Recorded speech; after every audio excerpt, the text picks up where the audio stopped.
सादे कपड़ों में अपनी छोटी बहन रीना के साथ एक ऑटो रिक्शा में बैठकर मॉल में शॉपिंग करने जा रही थी। तभी रास्ते में एक चेक पोस्ट पर पुलिस ने ऑटो रिक्शा को रोक लिया।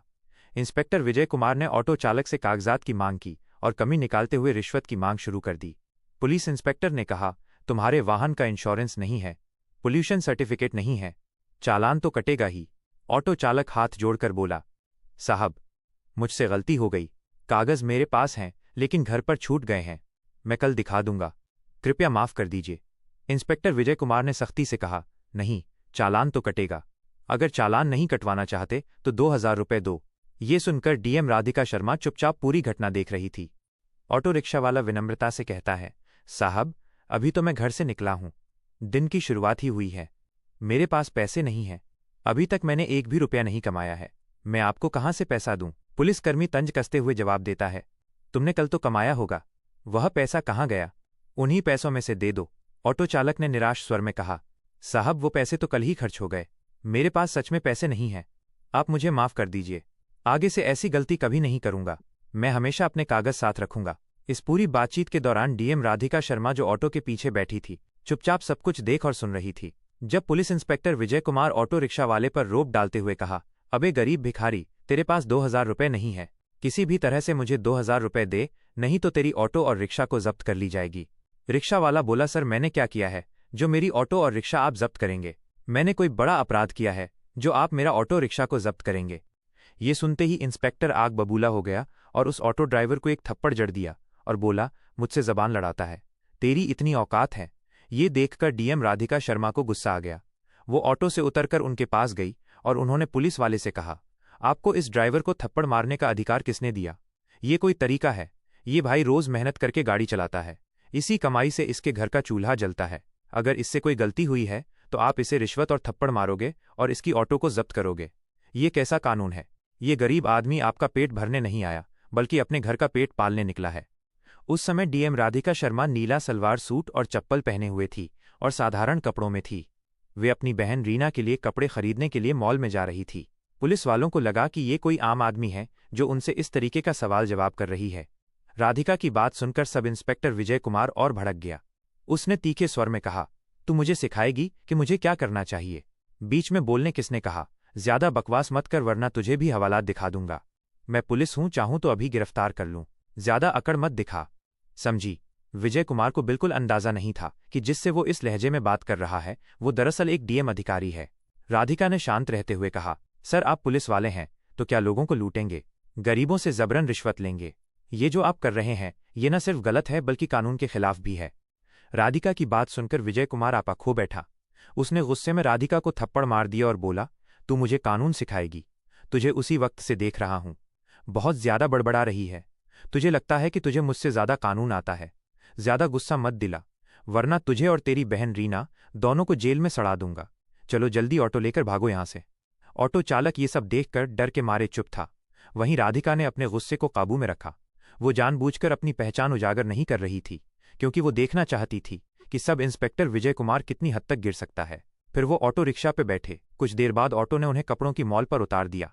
राधिका ने अपनी बहन रीना को अंदर ले जाकर उसके लिए सुंदर सुंदर कपड़े खरीदे। बाहर से भले ही राधिका शांत दिखाई दे रही थी लेकिन मन ही मन उसने ठान लिया था, इस सब इंस्पेक्टर विजय कुमार को सबक सिखाना ही होगा। कानून का मजाक उड़ाने वाले ऐसे अफसर थाने में रहने के लायक नहीं हैं। मॉल से लौटने के बाद राधिका ने सोच लिया कि क्यों न थाने जाकर ये पता लगाया जाए कि वहां का माहौल कैसा है। आखिर विजय कुमार वहीं काम करता है और अगर पूरा थाना ही भ्रष्टाचार में डूबा हुआ है तो सिस्टम को अंदर से साफ करना जरूरी है। अगले दिन सुबह राधिका ने अपनी असली पहचान छिपाते हुए एक आम लड़की का रूप धारण किया। उसने हरे रंग का सलवार सूट पहना और सीधे थाने पहुंच गई। थाने में प्रवेश करते ही उसकी नज़र सामने की कुर्सी पर बैठे इंस्पेक्टर संजय वर्मा पर पड़ी। वो आराम से पंखा झलते हुए मोबाइल पर बात कर रहा था। राधिका सीधी उसके पास गई और बोली, सर, मुझे एक रिपोर्ट लिखवानी है। राधिका कुछ और कहती, इससे पहले ही संजय वर्मा ने उसे बीच में टोक दिया। किसकी रिपोर्ट लिखवानी है? तुझे पता नहीं यहाँ रिपोर्ट लिखवाने की फीस 5000 रुपये लगती है। पैसे लाई है क्या? अगर पैसे हैं तो बोल वरना फौरन दफा हो जा। ये सुनकर राधिका की आंखें गुस्से से लाल हो गईं। वो हैरान थी कि इस थाने में खुलेआम भ्रष्टाचार हो रहा है और जिले की डीएम अधिकारी होने के बावजूद उसे अब तक इसकी भनक तक नहीं लगी। राधिका ने गहरी सांस ली और सख्त स्वर में कहा, सर, आप हमसे रिश्वत क्यों मांग रहे हैं? रिपोर्ट लिखवाने के लिए कोई शुल्क नहीं लगता। ये जो आप कर रहे हैं ना, सिर्फ गलत है बल्कि कानून के खिलाफ भी है। ये सुनकर संजय वर्मा भड़क उठा और बोला, क्या कहा तूने? मैं गलत कर रहा हूं? तुझे मुझसे ज्यादा कानून आता है। क्या ज्यादा बकवास मत कर वरना अभी तुझे अंदर करवा दूंगा। राधिका समझ चुकी थी कि ये इंस्पेक्टर भी उसी रास्ते पर है जिस रास्ते पर विजय कुमार था। उन्होंने शांत रहते हुए पूछा, आपके थाने का सब इंस्पेक्टर विजय कुमार कहाँ है? संजय वर्मा झल्लाकर बोला, क्यों, तुझे उससे क्या काम है?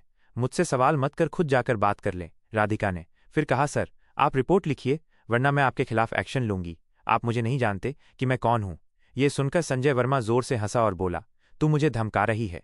तुझे देखकर तो लगता है या तो तू भिखारी है या कूड़ा कचरा उठाने वाली या फिर किसी घर में झाड़ू पोछा करने वाली होगी। यहां रिपोर्ट नहीं लिखी जाएगी। अब निकल जा वरना धक्के मारकर बाहर फेंकवा दूंगा। राधिका ने खुद को कंट्रोल किया। वो समझ गई थी कि ये सब के सब उसी पानी से नहलाए हुए हैं जिस पानी से इंस्पेक्टर विजय कुमार नहला है, और उन्होंने मन ही मन ठान लिया या इन्हें मजा चखाना ही पड़ेगा। लेकिन पहले मुझे इनकी पूरी करतूतों को देखना चाहिए। फिर वो थाने से बाहर निकलकर थोड़ी देर सोचा, फिर अपना मोबाइल निकाला और अपने अधिकारी आईपीएस और आईएएस को फोन कर दिया कि इस थाने में मैं मौजूद हूं, आप लोग मेरी गाड़ी लेकर आओ। इतना कहकर वो दोबारा थाने में प्रवेश किया। जैसे ही संजय वर्मा ने उसे देखा, वो गरजते हुए बोला, ये लड़की फिर से आ गई। तुझे समझ में नहीं आता? चल तुझे सबक सिखाता हूं। अब तो लगता है तुझे जेल में डालना ही पड़ेगा। संजय वर्मा ने गुस्से से कहा। राधिका ने बिना घबराए धीमी मगर स्पष्ट आवाज में जवाब दिया, सर मुझे सिर्फ रिपोर्ट लिखवानी है। आप रिपोर्ट दर्ज कीजिए। अगर आप ही जनता के साथ ऐसा बर्ताव करेंगे तो हम न्याय की उम्मीद किससे करेंगे?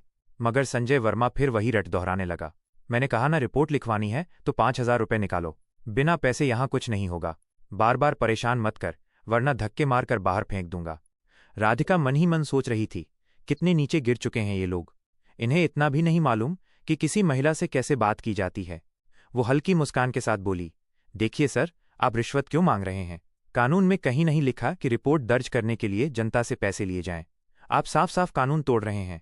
अगर आपने रिपोर्ट दर्ज नहीं की तो मैं आपके खिलाफ सख्त कार्रवाई करूंगी। आप खुद को बड़ा अधिकारी समझते हैं, लेकिन आपको अंदाजा भी नहीं कि आपके साथ आगे क्या होने वाला है। ये सुनकर संजय वर्मा बुरी तरह तिलमिला गया। उसने 2 सिपाहियों को इशारा करते हुए आदेश दिया, इस लड़की को बाहर निकालो और सबक सिखाओ। ये ऐसे नहीं जाएगी। दोनों सिपाही राधिका की ओर बढ़े ही थे, हाथ पकड़ने को कि तभी थाने के दरवाजे से कड़क आवाज गूंजी, रुको। सबकी नजरें दरवाजे की तरफ घूम गईं और वहां खड़े देखकर सभी दंग रह गए। अंदर आ चुके थे आईएएस और आईपीएस अफसरों का दल जो डीएम राधिका को बुलाने आया था। उनके पीछे कुछ और वरिष्ठ पुलिस अधिकारी भी थे। उनमें से एक ने गुस्से में संजय वर्मा पर नजर डालते हुए कहा, बेहुदे इंस्पेक्टर, ये क्या कर रहे हो तुम्हारी? अब भी इसी वक्त वर्दी उतर जाएगी और जिंदगी भर जेल में सड़ोगे। ये सुनते ही संजय वर्मा के हाथ पांव कांपने लगे, माथे से पसीना टपकने लगा। हकलाते हुए उसने सफाई देनी चाहिए, साहब ये लड़की। लेकिन इससे पहले कि वह बात पूरी करता राधिका आगे बढ़ाई। उसका चेहरा अब और भी तेज और दृढ़ लग रहा था। वो गूंजती आवाज में बोली, चुप रहो संजय वर्मा। ये लड़की नहीं, मैं जिले की डीएम हूं और मैंने अपनी आंखों से देख लिया है कि यहां आम जनता के साथ कैसा व्यवहार किया जाता है। तुम्हें लगता है कि ये थाना तुम्हारी निजी जागीर है। अब समझ आएगा असली कानून क्या होता है। थाने का माहौल बदल चुका था। सिपाही एक दूसरे का मुंह देखने लगे। जिन 2 सिपाहियों ने अभी अभी राधिका को पकड़ने की कोशिश की थी, वे डर के मारे पीछे हट गए। आईएएस अधिकारी ने गुस्से में टेबल पर जोर से हाथ मारा और आदेश दिया, कांस्टेबल तुरंत इंस्पेक्टर संजय वर्मा को हिरासत में लो। अभी इसी वक्त एक क्षण की भी देरी बर्दाश्त नहीं होगी, वरना अंजाम तुम जानते हो। पूरा थाना सन्नाटे में डूब गया। जो संजय वर्मा कुछ देर पहले शेर की तरह दहाड़ रहा था, वही अब हाथ जोड़कर गिड़गिड़ा रहा था। वह राधिका की तरफ देखकर रोते हुए बोला, मैडम मुझसे गलती हो गई, एक मौका दीजिए, मेरी नौकरी चली जाएगी। लेकिन राधिका की आंखों में जरा भी नरमी नहीं थी। उसने ठंडे और कठोर स्वर में कहा, गलती तब गलती होती है जब वो एक बार हो। तुम्हारा अपराध गलती नहीं, आदत है, और इसकी सजा तुम्हें मिलकर ही रहेगी। जनता की आवाज दबाना, कानून का मजाक उड़ाना और महिला का अपमान करना अपराध होता है, गलती नहीं। डीएम राधिका कठोर शब्दों में अपने अधिकारी आईपीएस को बोली, इन्हें तुरंत के तुरंत सस्पेंड करो और उनके हाथों में हथकड़ियां लगाओ। ये सुनकर आईपीएस अधिकारी ने इशारा किया और 2 सिपाही आगे बढ़कर इंस्पेक्टर संजय वर्मा को हथकड़ी पहनाने लगे। थाना परिसर में मौजूद बाकी पुलिसकर्मी सर झुकाकर खड़े थे। जैसे ही संजय वर्मा को ले जाया गया, तभी थाने के दरवाजे से अचानक इंस्पेक्टर विजय कुमार थाने के मेन गेट से अंदर आया। उसके चेहरे पर घबराहट थी, लेकिन वो हालत कुछ समझे बिना ही अंदर चला आया। जैसे ही उसने डीएम राधिका को सामने खड़ा देखा, उसके होश उड़ गए और उसके चेहरे पर वही सीन घूम गया जब सड़क पर उसने ऑटो वालों का चालान काटते वक्त राधिका को आम लड़की समझकर थप्पड़ जड़ दिया था। उसी दिन उसे लगा था कि बस एक मामूली वाक्य है, लेकिन आज वो समझ गया कि उसके सामने वही लड़की और उसके पीछे आईएएस आईपीएस बड़े बड़े अधिकारी क्यों खड़े हैं। उसके मन में चलने लगा कि मैंने जिसे थप्पड़ मारा था उसने डीएम ऑफिस में कंप्लेंट की होगी, इसलिए अधिकारी यहां जांच पड़ताल करने के लिए आए हुए हैं। तभी इंस्पेक्टर विजय कुमार बुदबुदाते हुए कांपते आवाज में उन बड़े अधिकारी से बोला, सर, ये लड़की एक नंबर की लफंगी है। जब मैं एक ऑटो वाले का चालान काट रहा था तो ये मुझसे भिड़ गई और मुझे थप्पड़ मारने लगी, तो मैं इसे कुछ भला बुरा कहा तो ये डीएम ऑफिस में जाकर कंप्लेंट कर दी, जिससे आप लोगों ने यहां आकर संजय वर्मा को गिरफ्तार कर लिया।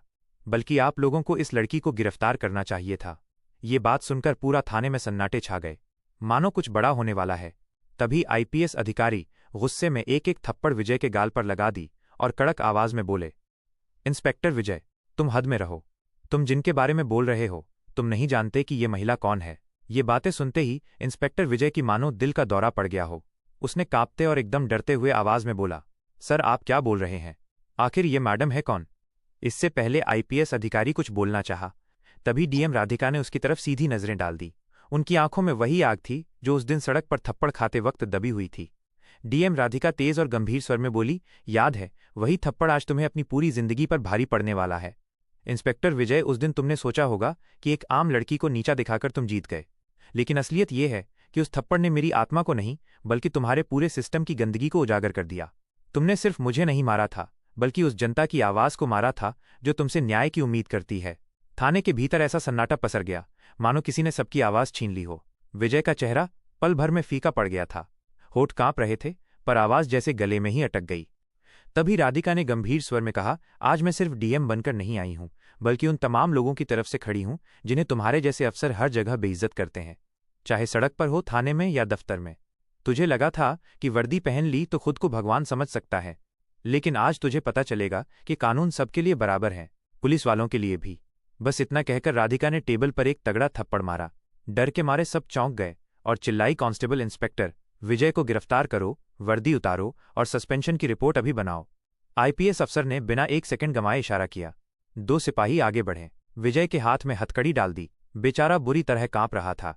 गिड़गिड़ा के बोला, मैडम प्लीज माफ कर दीजिए, गलती हो गई, मैं पहचान नहीं पाया था। लेकिन राधिका ने उसकी बात बीच में काट दी, कानून किसी की पहचान नहीं पूछता। इंस्पेक्टर, सबके लिए बराबर है, तेरी माफी से जनता का दर्द कम नहीं होगा, अब अदालत तय करेगी। पूरा थाना सुन रहा था। पहली बार सबके दिमाग में ये बात घर कर गई। अब इस जिले में जो भी जनता पर जुल्म करेगा उसकी जगह सिर्फ सलाखों के पीछे है। संजय वर्मा और विजय कुमार को हथकड़ी पहनाकर बाहर लाया गया तो बाहर खड़ी भीड़ में हलचल मच गई। लोग एक दूसरे से फुसफुसा रहे थे। यकीन ही नहीं हो रहा था, जिले के 2 बड़े अफसर आज कानून में फंसे बैठे हैं। आईपीएस अफसर ने मीडिया को साफ साफ बोल दिया, अब से इस जिले में दादागिरी नहीं, कानून चलेगा। चाहे पुलिस वाला हो, नेता हो या आम आदमी, गलती करेगा तो सजा मिलेगी। भीड़ ने ताली बजाई। कुछ लोग मोबाइल से वीडियो बना रहे थे जैसे कोई ऐतिहासिक पल हो। सिपाही दोनों को जीप में बैठाकर सीधा जेल ले गए। जेल के गेट पर गाड़ी रुकी तो खुद जेलर बाहर आ गया। राधिका और आईपीएस अफसर ने